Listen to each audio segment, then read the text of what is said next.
discussion due on Wednesday.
interrupted my episode of House to be here.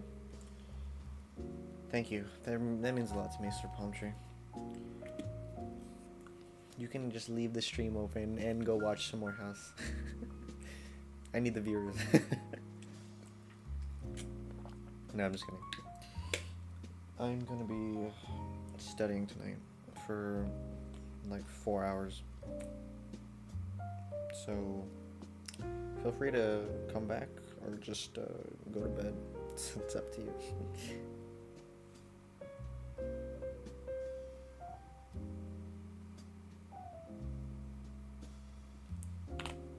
Any 115 at the end? You're a funny guy. You're a funny goober, dude. No.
What am I studying?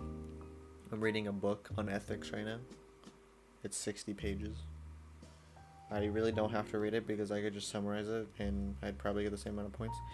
But the ethical man in me wants me to not cheat for this specific assignment. Hey CZX, why are you here? I don't know, man. It's Sunday night. What else would you be doing besides being in my chat? The best place to ever be. I haven't streamed in like 3 months. So you better take advantage of this opportunity. Also, if I ignore your message, it's because I'm really engrossed in this book I'm reading. I made TTS 10 points. Now, if you're listening and you hear that and you think I can spam the shit out of TTS, please don't. I really have to focus. But if you want to say something like nice, then go ahead.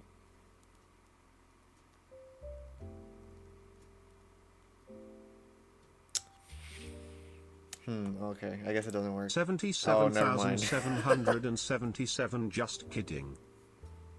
It does work, it just takes a while.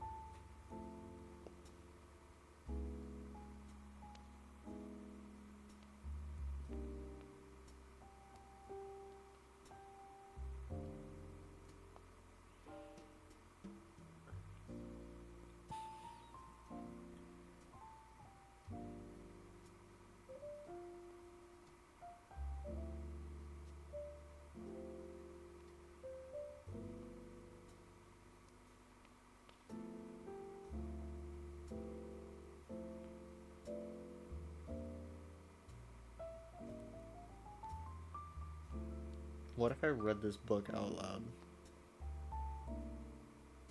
Maybe that would help me focus. And that would be more entertaining for you guys. Fuck it. I'm gonna do it until I get bored. And then go back to being quiet.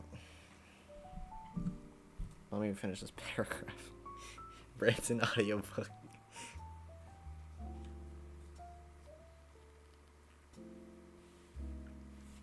Alright, this is a Bible story, so you might not like it, but I'm going to read it anyway. The story of the Good Samaritan. Teacher, what should I do to inherit eternal life? He said to him, what is written in the law? How do you read? And he answered, you shall love the Lord your God with all your heart, and with all your soul, and with all your strength, and with all your mind, and your neighbor as yourself. And he said to him, "You have answered right. Do this, and you will live." But he, desiring to justify himself, said to Jesus, "And who is my neighbor?" Jesus did not provide a theoretical explanation, which is not always convincing. Rather, he narrated a story, the story of the Good Samaritan. As it happens in every story, the meaning of the narrative is told, explained, and revealed with much emotion and passion. This narrative is similar in beauty and tension to the myth of Bacchus and Philemon, which is provided in the first book of this trilogy. Let me continue with the narrative. A man was going down Jerusalem to Jericho, and he fell among robbers, who stripped him and beat him, and departed, leaving him half dead. Now by chance a priest was going down the road, and when he saw him, he passed by on the other side. So likewise a Levite, when he came to the place and saw him, passed by on the other side. But a Samaritan, as he journeyed, came to where he was, and when he saw him, he had compassion. And he went to him and bound up his wounds, pouring on oil and wine. And he set him on his own beast, and brought him to an inn, and took care of him. Dr. House would not stop and heal the man. House is fucking stupid. Alright. I'm currently writing a one-page essay on the book of Romans. Damn, this is for Sunday school. One-page essay? That'll take you like 15 minutes. Alright, let me keep going. I forgot what I was on. And the next day he took out 2 denarii and gave them to the innkeeper, saying, "Take care of him, and whatever more you spend, I will repay you when I come back."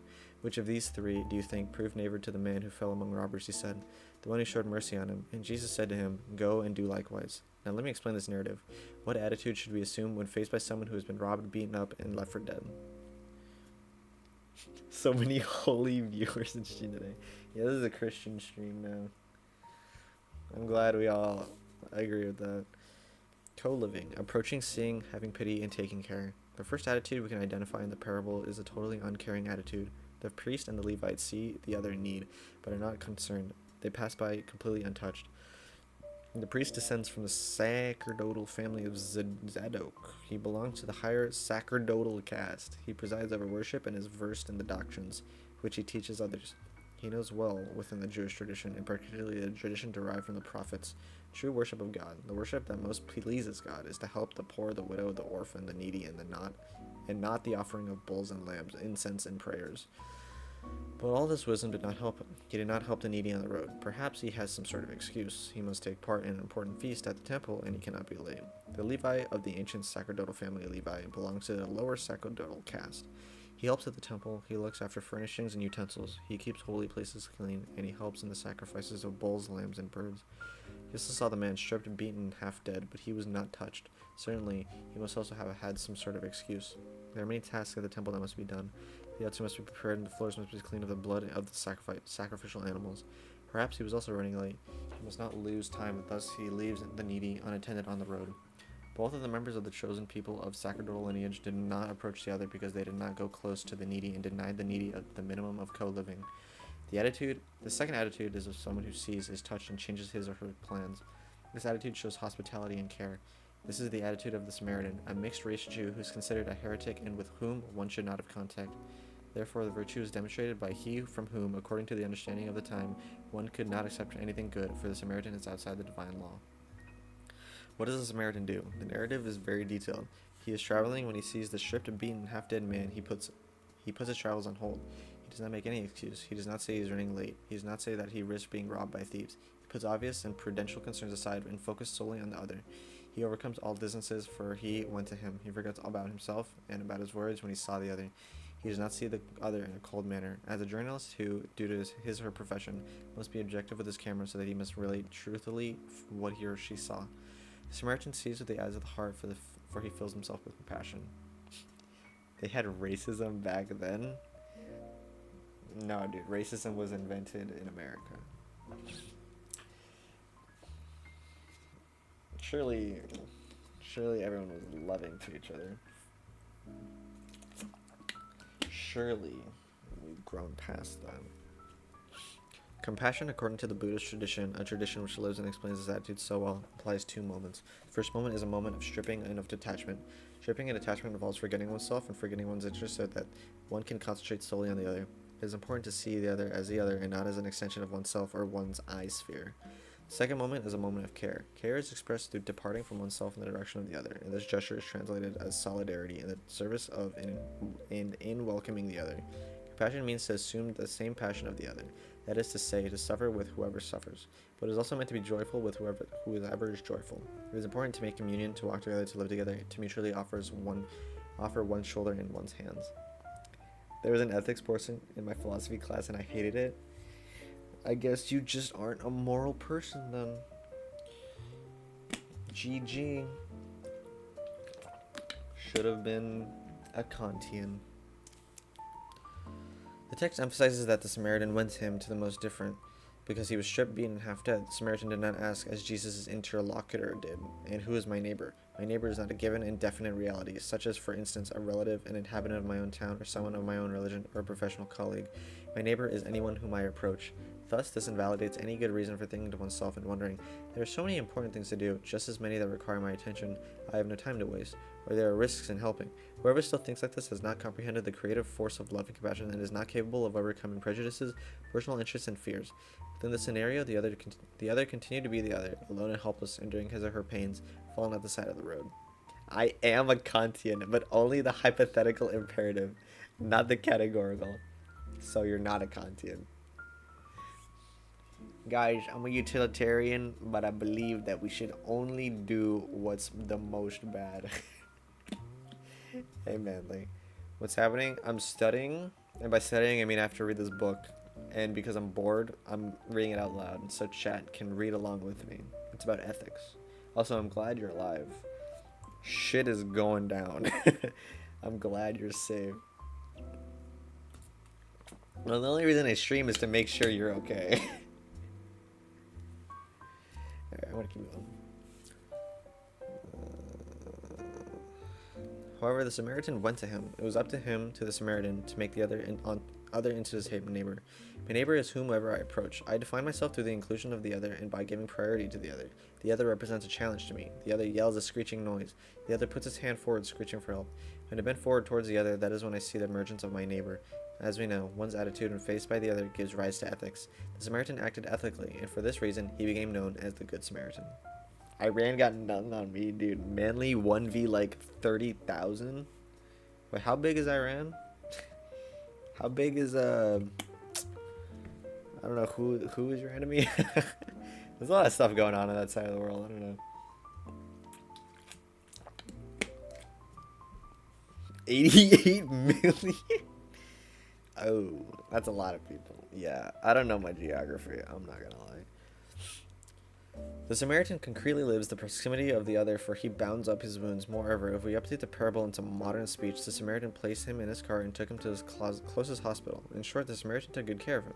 The Samaritan took good care of him not only in the first instance, but later also, as he left a good sum to cover expenses, and even said, "Whatever more you spend, I'll repay you when I come back."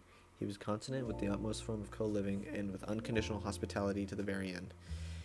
It is at this point in the parable that Jesus asks, which of these three do you think proved neighbor to the man who fell among robbers? And the answer to Jesus' question was crystal clear, the one who showed mercy on him. This answer does not need to be explained, it is self-explanatory. Therefore, I am responsible for turning the other into my neighbor, or not. Each and every person who is in need and who crosses my path is my neighbor, and if I approach him or her, it does not matter his or her religious, social, or ethnic background. The most important thing is my own attitude of approach to him or her, whoever he or she is. When I do this, I make him or her my neighbor. Iran is huge. I don't know, man. America's pretty big. This attitude of openness and of co-living constituted the very trademark of early Christianity, and perhaps also other spiritual pathways and social institutions. But then Christianity associated itself with worldly powers, and this changed Christianity dramatically. This change can still be spotted in our modern times. Christianity includes and excludes, it draws limits for this reason, and for this reason it has victimizing characteristics, particularly with reference to issues connected to gender, family, morals, and sexuality. You had an ad? Thank you for the 0.05 cents. My payout is coming, guys. I still need like 25 bucks. Even though I have a job now. I don't need Twitch money. Yeah, I guess I could fucking like talk about what I've been doing the past 3 months, but I'm gonna save that for another stream. Is ad blocker ethical? I don't think piracy is ethical in the sense that it is a good thing. But I also don't care. I know you said ad blocker. I mentioned piracy. That's because Linus Tech Tips believes ad blocking is piracy. which is debatable. Okay, let's keep going. We find an Origen of Alexandria, who is perhaps the foremost theological genius of early Christianity, an example of peaceful and tolerant co-living. He lived in Alexandria in the north of Egypt and in Caesarea in Israel in a very free intellectual environment, which placed Christianity as a singular spiritual movement that was not enclosed and was always in dialogue with other intellectual pathways such as Neoplatonic, Aristotelian, and Gnostic. For this reason, he did not make dogmatic statements or professions of faith. Rather, he employed a discourse founded on dialogue that searched truth through processes. He believed that revealed truth has a singular logic, which articulates with the logic of other knowledge spheres and with other spiritual pathways, for the Holy Spirit works through all of them. Thus, Origen was very articulate in his use of reason and produced a very eloquent discourse in advocating the reasonableness of the Christian proposal without negating the validity of other proposals. Hundreds of people, even non-Christians, attended his courses. Many of these non-Christians decided to convert to Christianity, while others did not feel this urge, though they felt edified. I don't know what that means. Someone should search up what the word edified means. That'd be great. But they held much respect for each other. This rational and dialogical movement gave birth to theology as a rational pathway for the Christian faith that is always open to new inquiries and new interlocutors. Whatever. I feel like this is the only non-Minecraft stream that is Mexican would actually enjoy. Yeah, but I'm talking about like religion and shit. I don't think he would care. Unfortunately, I can't say I woke him to get ready for it. It's okay, man. I forgive you. I'm just glad you're okay. This Mexican definitely has weird moral opinions, I agree. Thank you for coming by, Manly. Stay alive. That is a command by me.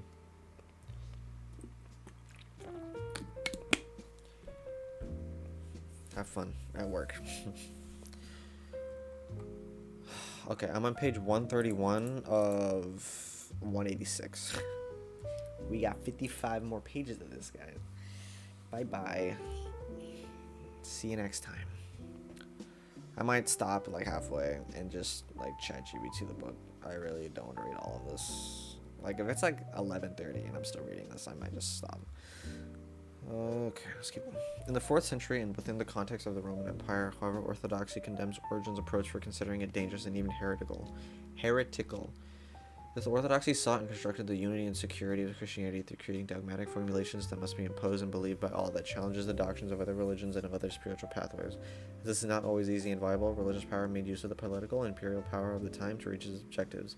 And again, imperial power, which was in decline, made use of Christianity to strengthen its position and declare Christianity to be the official religion of the empire, and thus the state itself starts to impose those dogmas on all its inhabitants. The strategy was explicitly used by the Emperor Constantine and later by the Emperor Justinian. Due to this, co-living becomes something forced.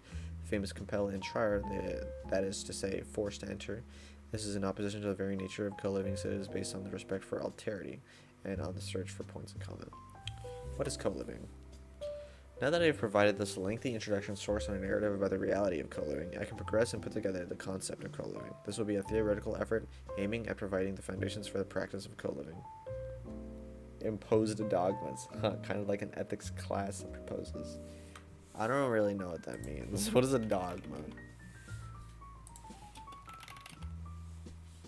Something considered an established position. Imposing dogma? I mean, that's the kind of the point, no? It's trying to teach you different opinions on ethics. It's not like forcing you to believe it. It's more like just telling you what they're about. I don't think my ethics professor imposes any sort of dogma on me. He's like a spiritual man. And I'm not. I don't think I want to be unethical. It's pretty based. It is important to understand the concept of co-living not as an enclosed definition, but as a clearly outlined understanding, as an understanding that is the final result of the process of approximation and of attaining knowledge of the other and of the different. This process has various stages which are described below. Steps toward co-living. From the beginning, the other always represents a challenge, either because of the feeling of strangeness that it provokes in us, or because the other is not someone in our own sphere.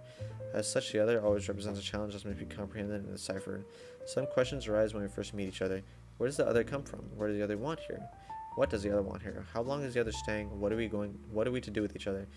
What are we to do with the other? How are we to approach the other? Is it possible to live with the other? Those questions may seem inappropriate and compromising to the unconditional character of hospitality and co-living, but they arise spontaneously when we are confronted with the foreigner and the stranger. To understand the other presupposes the possibility of overcoming the distance that separates us from him or her. I'm going to start saying they because saying him or her is really annoying, not because I believe in like gender equality. I know you don't care, but I just want to say that out loud for my own sanity. This is about establishing a bridge between two people who consider each other as different. Hey, it's Maxine. When I dealt with the issue of hospitality, I argued that welcoming, listening to the other, dialoguing with the other, among other things, as ways of understanding the other at an intellectual but also practical level. When mutual strangeness is overcome and initial fear is subdued, a pathway for a living and a real understanding is open. Okay, you guys talk amongst yourself. If you want me to answer something, just at me. I want to keep reading. To understand implies inevitably forming a representation and a conception of the other, and this is a process that has to do with conceiving. To conceive always involves two people who exchange between themselves and intertwine with their lives. And from conceiving, something new is born, something that is the fruit of two people. The French verb for to know, connaître, whatever, translate well this phenomenon of mutual collaboration. To know is equivalent to be born together. It is not possible, however, to be born together if prejudices and cultural preconceptions prevail. Prejudices and cultural preconceptions are crystallized conceptions that impede the creation of a new conception that is born out of the encounter between two people. Prejudice is an obstacle and a hindering force, and it is not always easy to overcome. It impedes the attaining of true knowledge. Albert Einstein said with irony, "It is easier to disintegrate an atom than a prejudice." The biblical precept "do not make images of God" has a great pedagogical, I don't know that word, pedagogical value for human interrelations. If an image is made, then the opportunity for a living encounter has already been lost as it has been replaced by an iconic representation. The biblical imperative is to rise and to lift up your eyes, to welcome the hungry, the thirsty, the migrant, and the naked. In doing so, we free ourselves from images, and we are able to see each other as the other and welcome them. If this attitude is assumed, then a new phase of participative and committed observation, which is always a two-way street, starts. Pedagogical. Pedagogical? Okay. I think I said that at one point. Thank you. Where was that? This attitude is assumed that a new phase of participative and committed observation, which is always a two-way street, starts. One is an interest in the other, and vice versa. One presents oneself to the other, and vice versa. Reciprocity takes hold. Language is important in the new phase. To know the other's language is to know the other's soul. In a globalized world, the continuation and the teaching of learning of a language allows people to maintain its own living identity and culture. This also creates a condition for exchange. To learn a language is to open a universe. A language is a sort of metaphysics, that is to say, an interpretation of the world, and of the human being and of God. There will always be a lingua franca, though, which people are able to establish communication more easily, even if missing out on the singularities that can only be expressed in one's own language. However, a people's language is irreplaceable and represents one of its greatest assets. To know implies understanding the symbolic universe of the other. A great part of communication is symbolic. Symbols are loaded with meaning and resonance which are not always easily grasped, for they preserve and communicate seminal experiences of a people. It is through symbols that a people identify and ascribe cohesion to itself. As symbols usually have an archetypal foundation that is connected to the collective unconscious, a symbol speaks for itself and communicates directly with the innermost part of the other. Symbols establish a form of communion that goes beyond words. Symbols speak and give food for thought. Symbols reveal that which is presupposed in all communication between different people. For the more different the people and groups are, there is a common substratum to them. I don't know what that means either. Without the common substratum, it would be impossible to communicate and to understand. This common substratum is humanitas, humanity, the fact that we are beings with language, that we are beings of words, of relation, of creativity, and of openness to the other and to the mystery of the world, which is also called God. When this stage is reached, then we take another step towards approximation. This stage implies an alliance with the other, who from being a stranger becomes an ally in a common cause. This implies a level of identification with the other, despite the fact that this can never be complete. One starts to learn the history of the other, its beauty, the grandiosity of its heroes, its sages and wise men, its festivals and its folklore, and vice versa. Sympathy emerges, and this must become empathy. This empathy can and must evolve into authentic love. It is the eyes of love that unveil hidden dimensions in the other. The adage of transcultural tradition is appropriate. We love others because they are not interesting and beautiful people. On the contrary, they are interesting and beautiful people because we love them. This is the highest point in an encounter with the other and with others, that is, the emergence of a living reciprocity that knows no limits. At this point, along with concepts and forms of communication so finely studied by Jürgen Habermas is the theory of communicative action, enters the concept of life context. This is a context that follows a logic of cordiality, and that is encompassing and that is not merely rational but also inclusive of meaningful things in life, symbolic, religious, artistic, recreational realities, amongst others. We thus reach co-living, the most encompassing experience in relating to the different other. What exactly is co-living? The category co-living emerged curiously in Brazil and is the outcome of two niche experiences. Then this is something identified by commentators such as Sundemeyer and Covivent und Different. The first niche experience is connected to the pedagogue Apollo Freire, and especially in his works Pedagogy of the Oppressed and Educao como Práctica de Liberdade, but also the texts such as Pedagogy of Hope, Pedagogia de Tolerancia. The second niche experience is connected to the emergence of communicative. I don't want to read these Spanish titles. In Brazil, which signified a true ecclesiogenesis. I don't know what that means. This book's too hard for me. A reinvention of the church that had a starting point in the faith of the people and its social movements. Paulo Freire starts with the conviction that the dichotomy teacher-student is not original. It is not something that happens at the beginning. What is original is a community of learners, where everyone has a relation with everyone and where everyone learns with everyone by exchanging. To learn is much more than an intellectual act of appropriation of knowledge that has been customized and accumulated. To learn is a vital act. It is a communion of lives, of interest, and of destiny. It is a play of personal and social relations in which all dimensions of life emerge and articulate with each other, sometimes with tension, sometimes in harmony, but always within a dynamism of exchanging in all directions. Paulo Freire always insisted that the illiterate are illiterate only insofar as writing is concerned. They are not illiterate with respect to oral traditions or life learning experiences. Freire constantly repeated that the reading of the world precedes reading of the word. It is within this horizon of understanding that the concept of co-living, oh my fucking god, I cannot do this for this long. My throat is already dry as shit.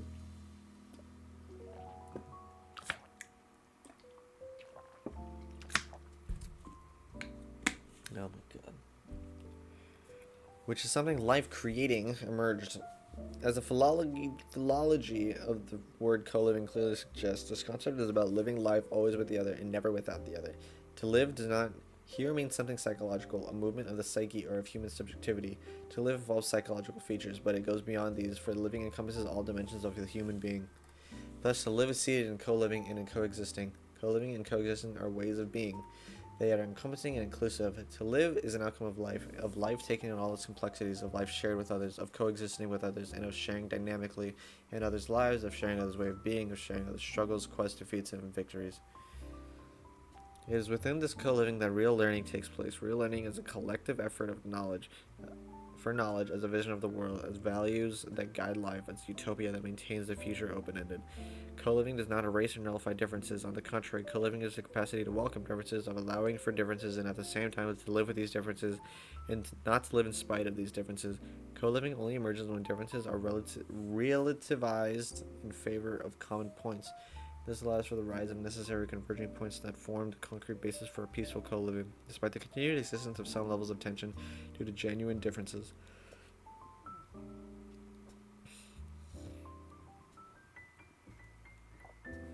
Oh my god.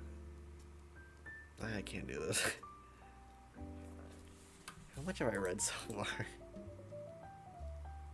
I've only read 14 pages. Okay. Second niche experience that gave rise to the category co-living emerged from the vast chain of base communities, which is a typical phenomenon present in the churches that opted for the poor, their culture, and their world. This phenomenon has its starting point in Brazil and it first appeared in the 1950s but later spread throughout the church. Base communities are characterized by the fact of being communities. That is to say, they are reality formed by immediate, egalitarian, inclusive, charitable, and fraternal relations. They are called base because, by and large, they have sprung up from the lower strata of society and of the church.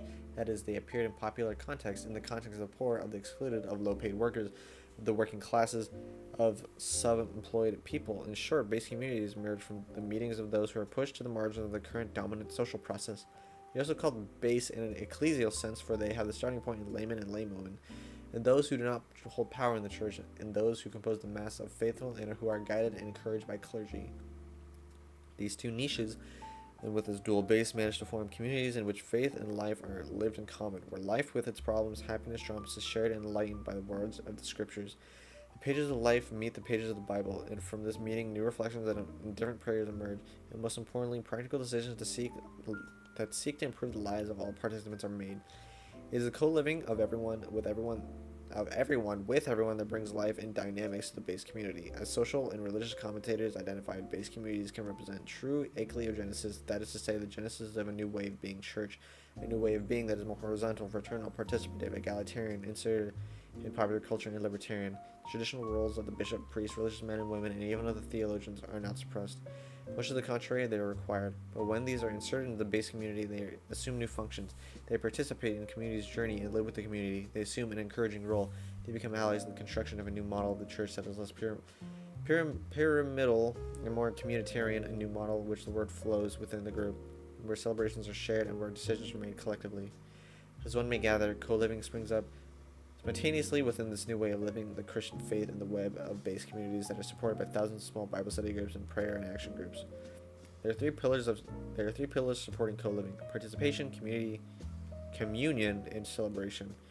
The participation of all is essential. This means that all participants feel they are responsible agents in the community. They distribute among themselves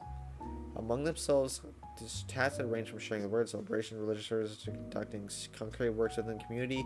Works have been decided by the whole community, usually in articulation with other base communities. Participation, I don't know. I hate reading. This is such a very religious ethics book. Like, his core message of co-living, that we should actually live with one another, not for ourselves, but for the other person, without judgment, without hate. What's the word to use? Fucking, I don't know. We just the core message of being in a community that actually loves each other is good.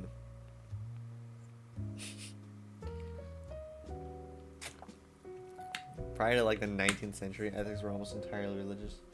Yeah, I don't think that, I'm not of the opinion that ethics and religion can't coexist, but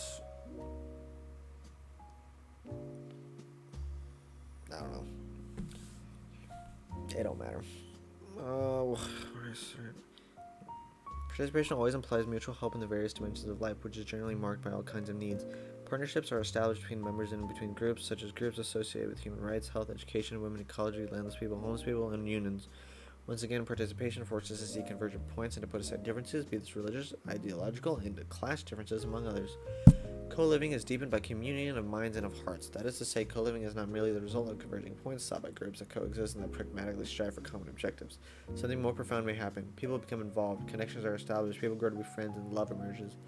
Minds and hearts vibrate together, and that is a unifying force that can only be expressed by the category communion. Communion encompasses concrete dimensions such as solidarity, mutual help, a feeling of belonging together, and this goes beyond simple participation. Communion allows groups, despite being geographically distant, feel they are on the same journey, and they are going in the same direction, that they are dreaming the same dreams. Thus, for instance, the Sami people in northern Scandinavia feel solidarity for the Yanomamis and native Indians in Brazil and exchange signs and symbols of communion representing their same struggle and their same hope. The black ring made of tucum coconut that many bishops and even cardinal theologians, laymen, pastoral careers, blah blah blah, they use on their hands to become a distinct side of communion with the cause of the oppressed and excluded of the world, i.e. native Indians, black people, women, minorities, people who are prejudiced against one reason or another. Sign of communion for their liberation and for a new inclusive world. It is clear that co-living within this concrete dimension involves an undeniable spiritual resonance that ascribes a real life to magic. Man, I had to read the fucking 180. Oh my god. Okay. It is clear that co-living within this concrete dimension involves an undeniable spirit resonance that describes real life magic. Will there be a quiz on this later? No, it's just a discussion post, so I don't have to read it. I think I get the point. Maybe I could just skip the rest, because I don't know if I want to read 50 more pages of this. let me just let me use some programs that summarize this.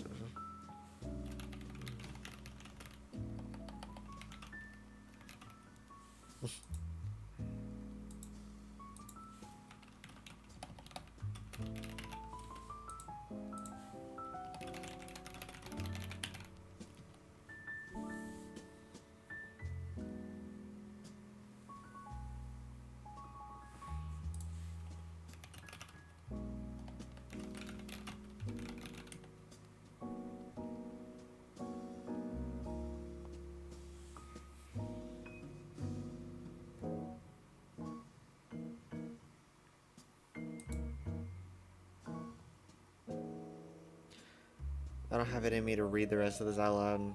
I'm just gonna read this silently for a bit. It is only ethical to cheat if you use the extra time to play 115. No. I have 2 midterms this week. I do not have time for that shit. But, you know, it's, if we get, like, in the relay, I will do practice streams. I will find time to do practice streams. Probably on Saturday. Probably on Sunday. That's when I'll have, like, nothing to do. Yeah, I'm gonna just read this. This is taking too long.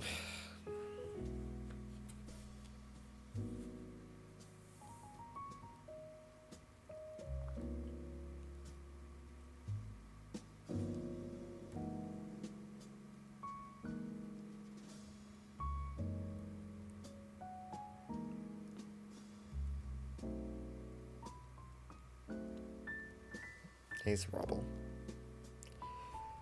What's up, Skibbity?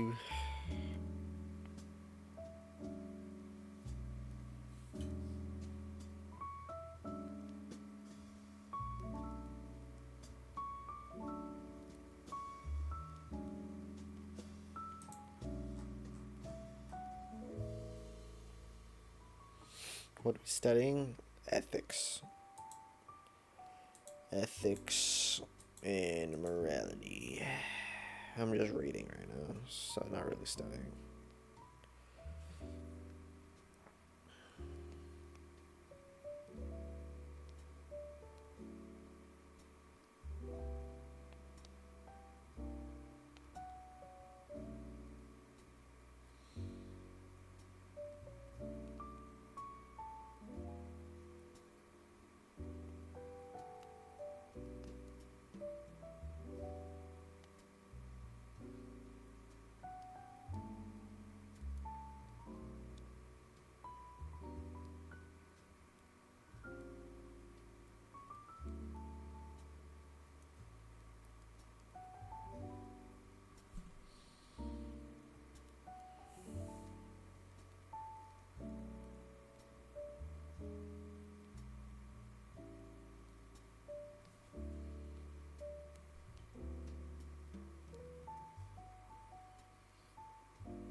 fucking exhausted.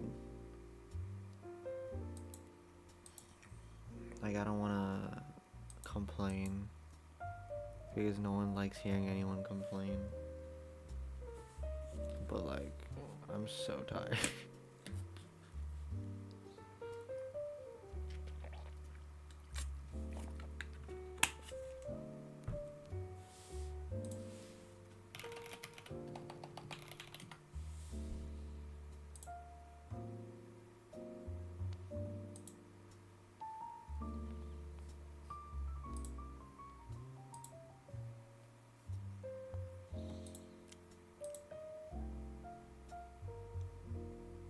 Guess what? Do I actually have to do this week?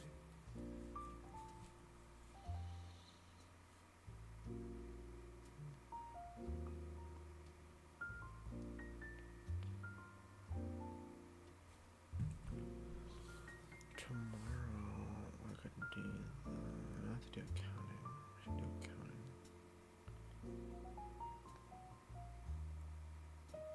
Yeah. The accounting tomorrow. I should finish this today.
You got a minute?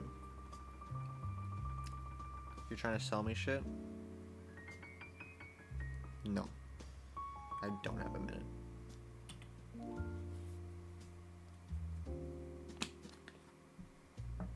If you're trying to do anything but be funny,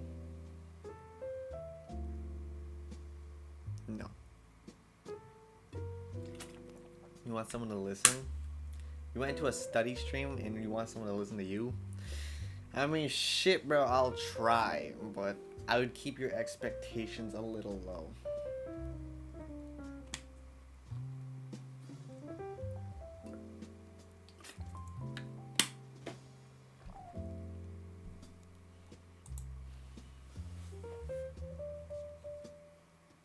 You're going through a breakup. That's rough, dude. I'm assuming you're a guy because women don't exist. It's okay. I'm probably not the best person to ask about this because I've been single my whole life. Never kissed a girl. Never experienced love.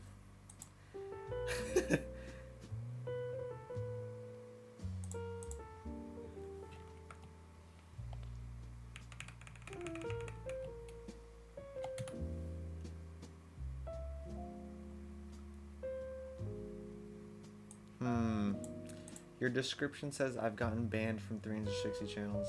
This doesn't bode well for you, man. I'm gonna entertain you for a little longer because I'm a little bored. But just like get to the point.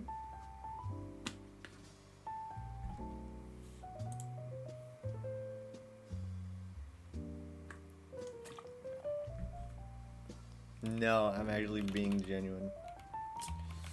We'll see about that. We'll see about that.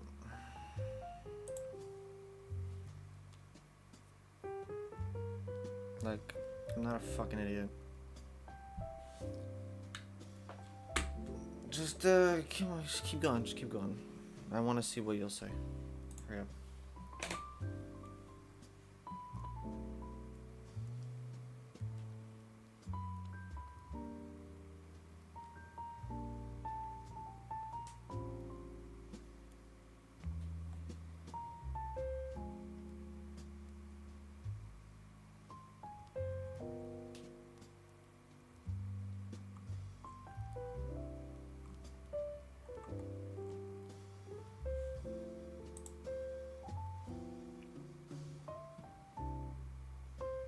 After 1 year of what we built, she left to chase some puppy love.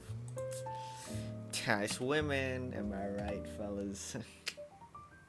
That's what I'm saying. God.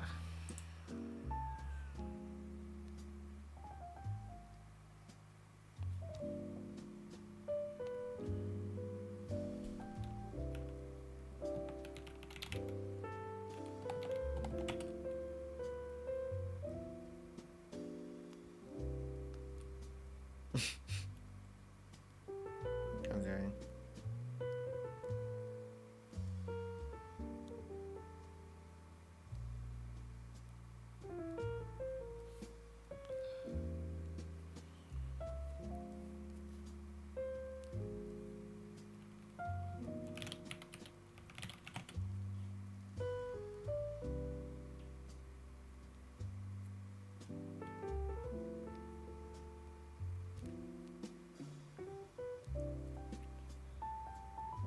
Okay.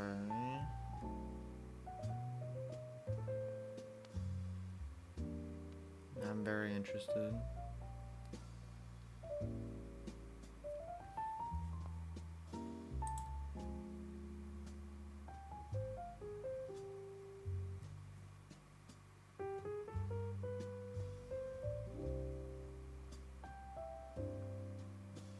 I was suffering in silence. Damn, dude, I am so sorry. Man, we got another fucker in here.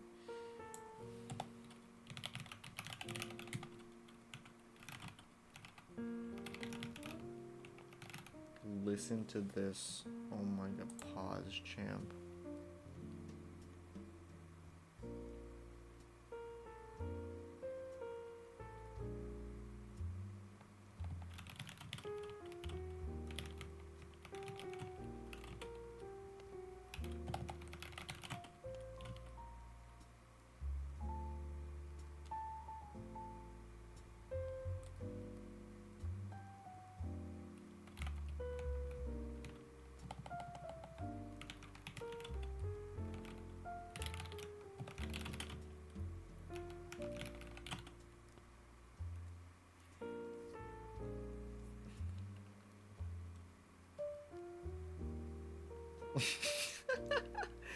I wasn't expecting that.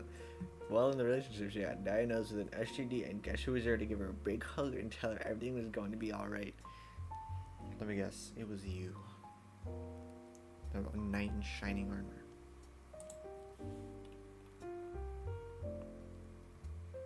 I wonder how the story ends.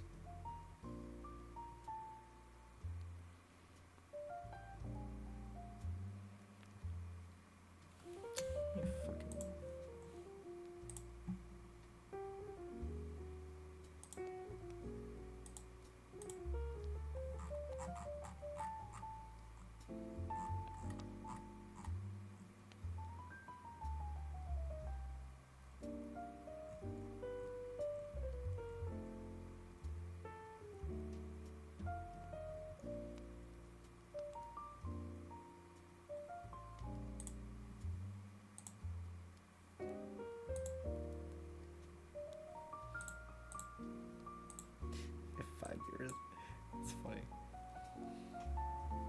I thought that shit would have said like 2.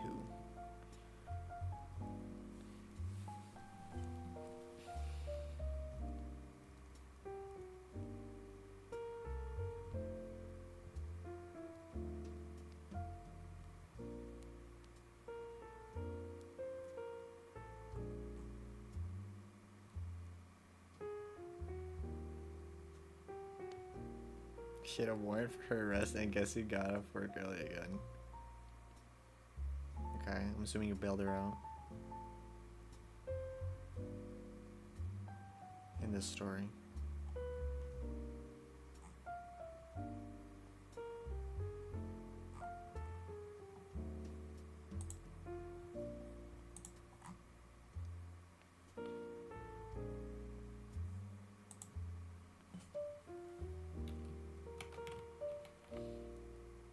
To solve the problem, what did you like kill like her lover? She didn't get jail time because they would move some things around. How the fuck, as a citizen, are you able to move things around in jail? That's pretty fucking cool. You got like judge connections, bro.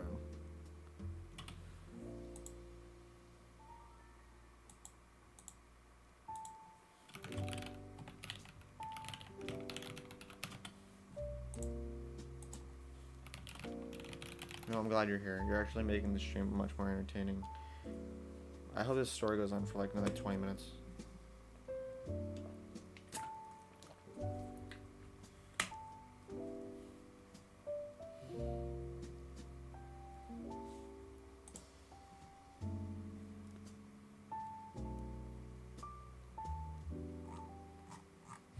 "20 minutes is enough time to finish at 1:15, man." You're right. I could probably PB before this guy finishes his story.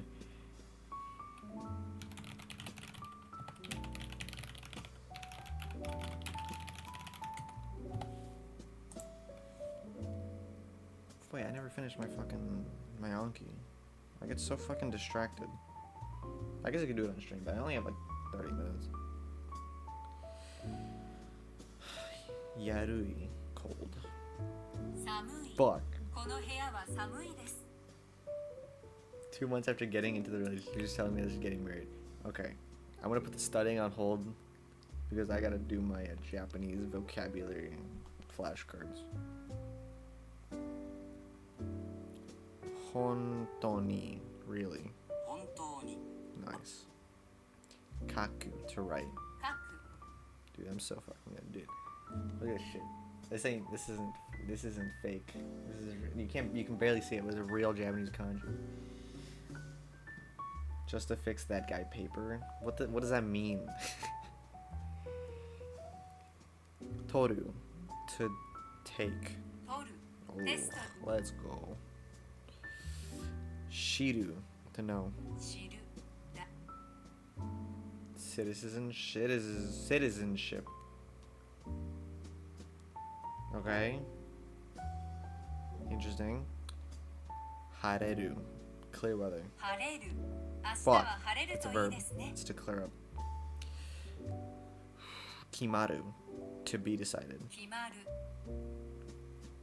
Hiraku, to open. Oshieru, to teach. That's a federal crime. Marrying someone to get their citizenship is not a federal crime. At least to my limited knowledge. Yasui, cheap. Namae, name. Dude, I'm so fucking good at this. Atarashi, new. Oh my god. I'm so what is this? Warui is bad. I don't remember this one. Fuck. Gakko is school. E, good.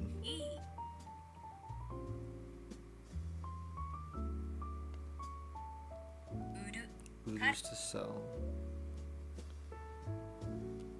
Gogose. Gogose is high school student. Fuck, I was close.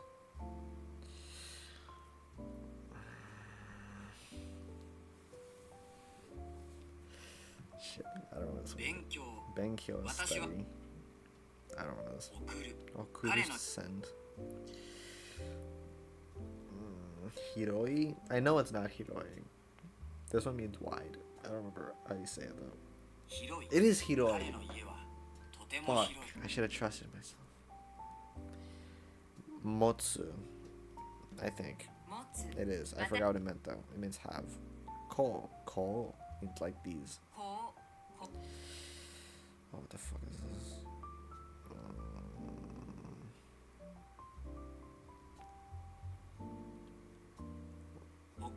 Hoka's other. This is Gozen AM.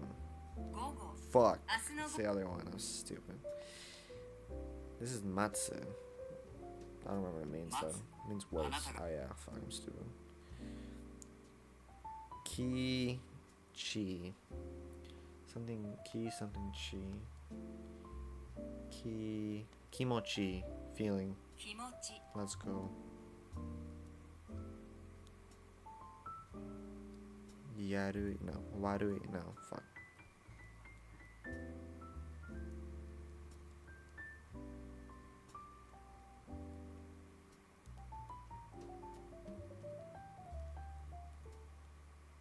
That's fine.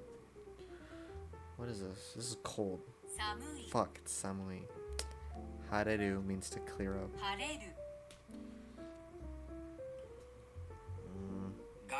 Gakko, school. This is Benkyo, study. This is Kokose, high school student. This is Okuru, to send? Nope, wrong. This is Okuru, to send. Yes. Warui, bad? Nice. Hiroi, wide. This is Gogo, PM.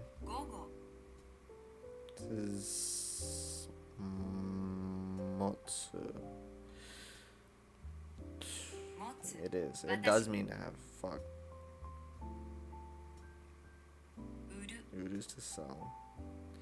This is Motsu to have. This is Uru to sell.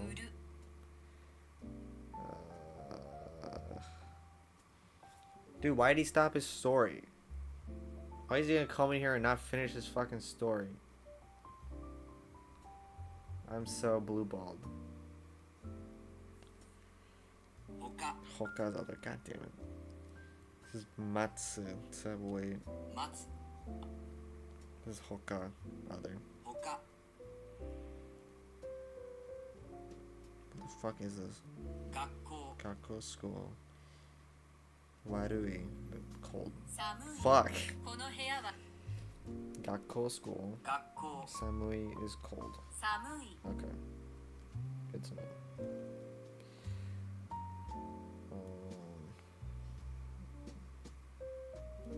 This is big.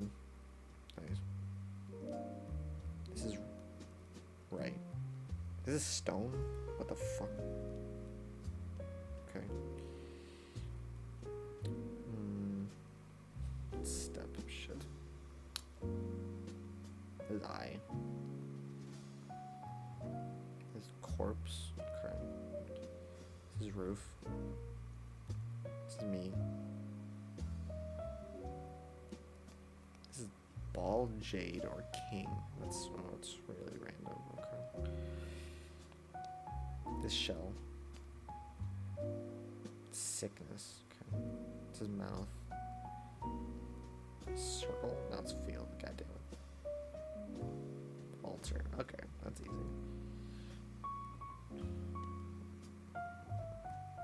Okay, it's scarf. Stone. Corpse. King. Okay, sure. Sickness. Altar.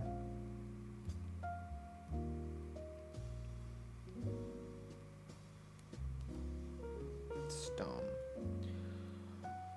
Oh, fuck. Sickness. Stone. Sickness. Step. Scarf. Field. Step. Kazu's number. 僕 Fuck. Tatoeba, for example. 例えば Onaji. Same. 同じ Aisuru is to love. 愛する Shikashi is butt. しかし Or however. Yeah, that's fine.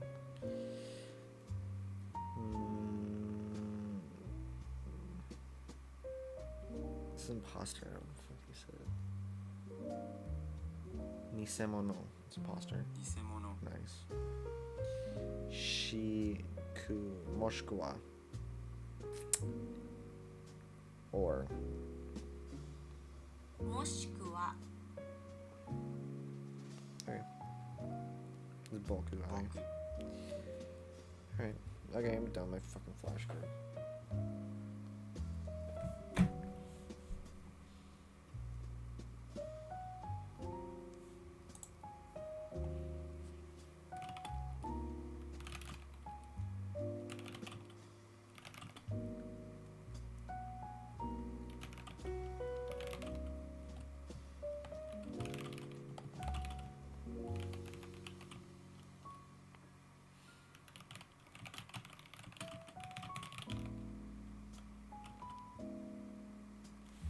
Where'd he go?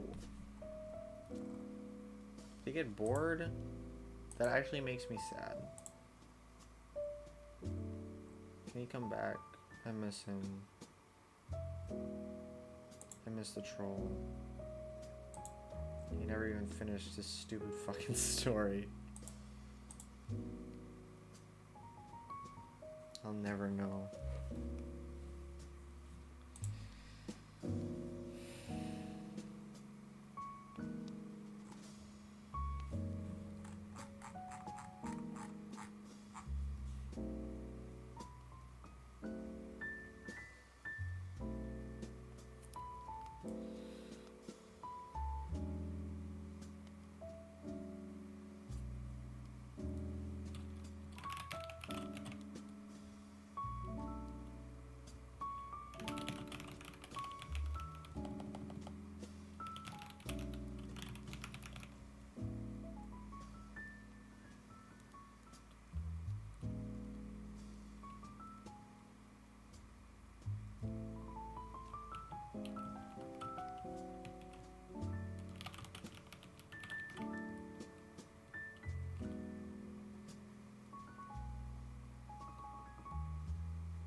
Yeah, well, I guess I can't ban him.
don't want to be talking into the void, because of what I'm about to say is going to be very sad if no one's here.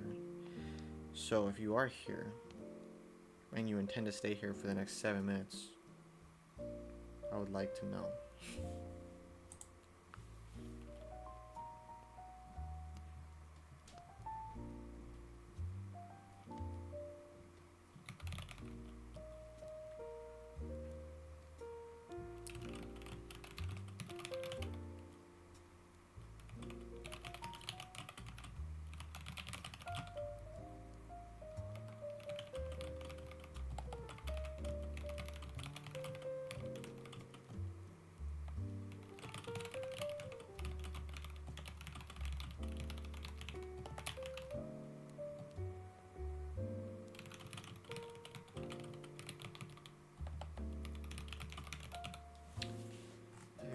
I'm done. This fucking discussion post, I guess.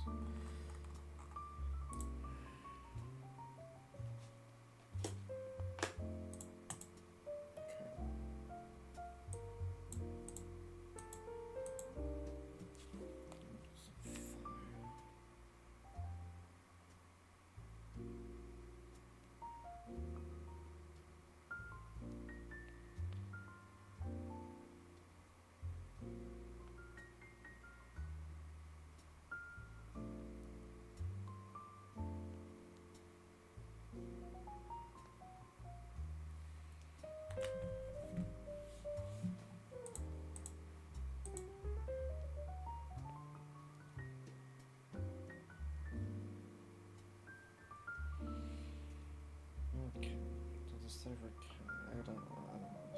I'm gonna go to sleep.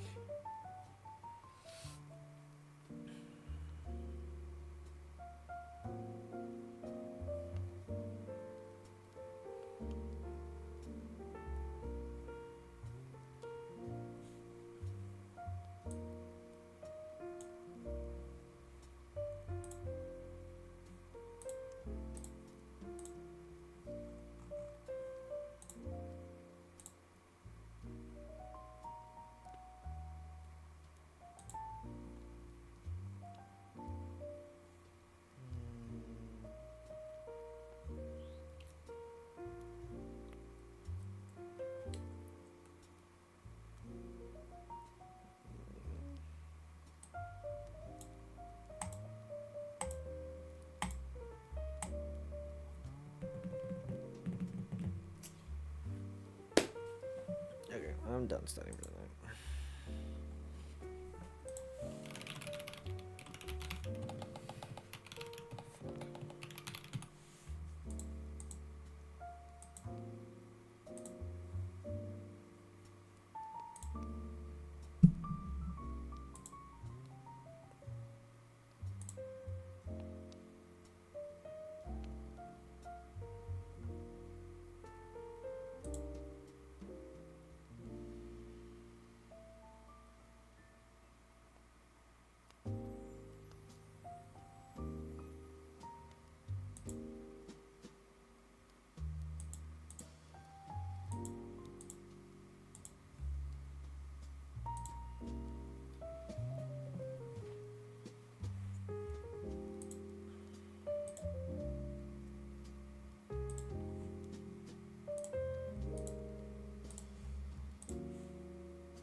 Man, this is fucking sad. It's okay. This is for my own personal interests.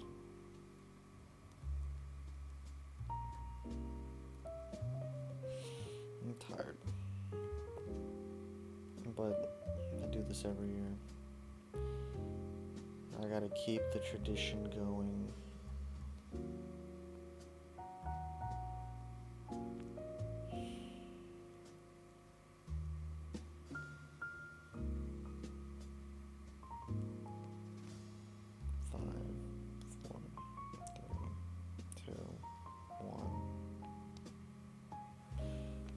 Alright, I'm going to bed.